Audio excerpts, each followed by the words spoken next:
Are the Golden State Warriors being cheated on? Well, the Warriors are now today. This is being recorded before Game 5. They are down 3-1.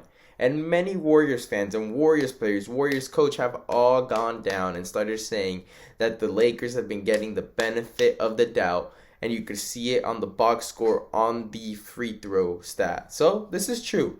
Some games you're going to see the Warriors shoot a lot less free throws than the Lakers. That is completely true. But this is the but. Now keep in mind, I am not affiliated with the Lakers. I'm not a Laker fan, and I'm not a Warriors fan. I don't like both of these teams. I really don't. Cavaliers fan, they stole LeBron from us. The Warriors, they stole championships from us. It goes both ways. But so you can see I have a little bit of resentfulness against both teams. So, game 1, the Lakers shot a lot more free throws than the Warriors. But we have to keep in consideration is the Warriors shot over double the amount of threes that the Lakers did. So, what does that mean? Well, 25 of those threes that the Lakers could have shot to match with them, they drove in. They drew contact. That's why they had more free throws, because they drive in more. You might say, oh, well, there were some times where the Warriors came in and drove and they could have got a free throw here and there. This is playoff basketball. It's less likely for you to get free throw calls, and that might be like a little bit countering myself because the Lakers did get a lot of free throws, but it's LeBron James and Anthony Davis going up against Jordan Poole, Steph Curry, guys that are small. 6 out of 10 times, Anthony Davis and LeBron James are getting guarded by someone that is smaller than them. They are obviously going to try and pull them. You could see if you watch the game that you see these players that are smaller pull on them, hit them. They rather see LeBron James go to the free throw than him get the open layup, because LeBron James isn't an elite free throw shooter. So obviously they're sending him to the line. Some of these players from the Lakers are not very good at the line. So what would they rather do? Let him get the layup or make him work for the layup and send him through the free throw line? They rather send them through the free throw line. It's just a simple tactic that the Warriors are doing. Would you rather see LeBron James go in for a dunk or foul him and send him to the line and he misses one?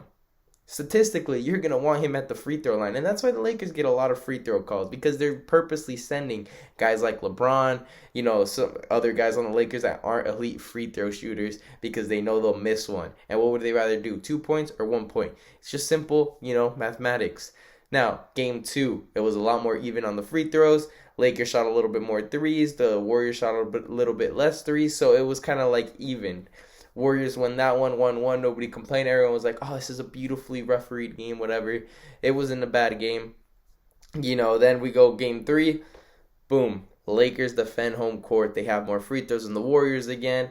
Not by a lot, though. So the Warriors, it was kind of by a lot because it was a bit of a blowout. But the Warriors played poor. It was very poor. And you got guys like Jordan Poole who are just shooting horribly. Jordan Poole has fallen off the face of the earth because, honestly, at the end of the series, if I'm the Warriors and I want to blame someone, I'm going to blame that little altercation between Draymond and Jordan Poole and that max that Jordan Poole, or not max, but the money that Jordan Poole got, because that man has just absolutely imploded inside. My man thinks he's Reggie Miller, He's not Reggie Miller.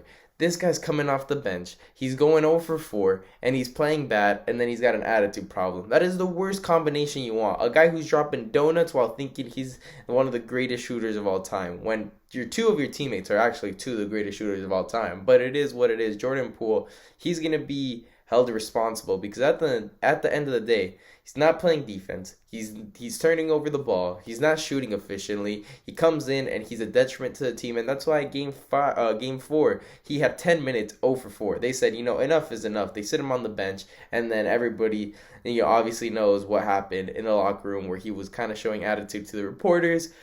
He is Jordan Poole. There's a reason why Draymond Green got so frustrated with him and hit him. And I'm not saying he should be hit. And, even Stephen A. Smith came out and said, now I see why Draymond Green did what he did. Because Jordan Poole at the moment, he's not going to be contributing to the team. And if I'm Steve Kerr, I don't call his name anymore. It's not helping. You don't have a problem really shooting threes. Obviously, you're not having successful shots.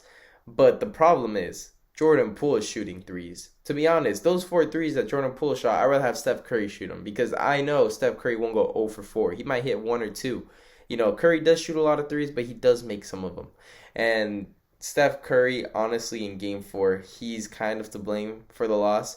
I know many people were saying, "Oh man, the Lakers were getting all these calls because they were flopping." No, Steve Kerr's the one that came out and said that. But man, the Golden State Warriors would be absolutely nothing if they didn't get the benefit of doubt for every illegal screen they do. The Golden State Warriors have made a dynasty of illegal screens because they get Steph Curry and Klay Thompson open looks while they have, when they had Andrew Bogut, moving around doing these double screens, when they had Draymond Green doing these triple screens, they've had JaVale McGee do these triple screens. Everybody's on their team that are big men know that they have to make these illegal screens, and they got away with it for the most part. I've seen Draymond Green just throw someone and they do a front flip as a screen against Boston, and they didn't call that an illegal screen, and Steph Curry got the easy three, and it was just like, what else does Draymond Green have to do to get called an illegal screen? And this game, we saw the Warriors get called for illegal screens, and you see Steve Kerr, oh man, they're flopping. No, it's an illegal screen, and they have to sell it because apparently when you're getting flipped over as a screen, it's not illegal. So they're obviously going to try to sell it. And you saw how the Warriors kind of capitulated at the end. They had 3 times to either tie it or win the game, and they did it. And who was that? Steph Curry and Klay Thompson, the Splash Bros, just did not come up clutch, and that's why they lost. Klay Thompson, I understand there's like 5-6 seconds left on the shot clock, but you shooting that dumb deep three, was absolutely an atrocious decision. Then Steph Curry, he misses a 2, and then he gets the ball again, and he's up against Anthony Davis, who's one of the better defensive players in the league, right? AD is, he should be a defensive player the year prior, but they gave him the Evan Mobley treatment when they're like, yeah, this guy's a little too young, he'll win it in the future, and then he's been getting, missing out on 40 games a season. But AD against Steph Curry, the Lakers couldn't have asked for a better matchup when the game is on the line. And Steph Curry, it felt like Steph Curry kind of felt intimidated because he didn't challenge AD or anything. He did a little dribble, step back, deep 3, where Anthony Davis didn't really even have to contest. And it was just one of those that Curry was like, wow, out of all the guys I could have had right here, because this is straight off a rebound, they gave him the best defensive, option that the Lakers had. And it was Anthony Davis who did not, he did not sell. He wasn't even in the position where Steph Curry challenged him. He didn't drive. He didn't do anything. Shoots a deep 3, misses, rebound, jump ball, but then the Lakers get the ball back, free throws, and they win the game. And that right there was just poor, shot decisions, and that's why they lost. Now, can the Warriors overcome a 3-1 lead against LeBron James? Simple answer is no. LeBron James does not, lose 3-1 leads. I'm sorry. I think the Warriors will take game 5 at home.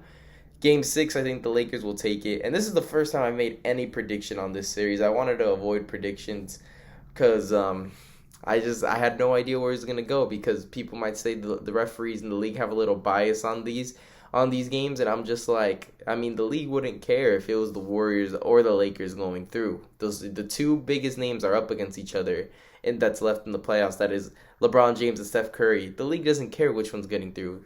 Either one is going to bring in a lot of views, a lot of fans. So that's why I'm saying the referees aren't really like saying, oh, we want them to go through or them to go through. It doesn't matter to them, honestly. It's either one is the same thing. LeBron and Curry are both like legends of the game. Obviously, one better than the other. And if I have to say who, then you don't know ball. But anyways, leave a comment down below if you disagree with my arguments on why these games have not been horribly officiated. Obviously, there's always errors, but I feel like it's been a bit fair. You might say otherwise, but if you do, let me know in the comments. Leave a like and subscribe, and thank you guys for watching.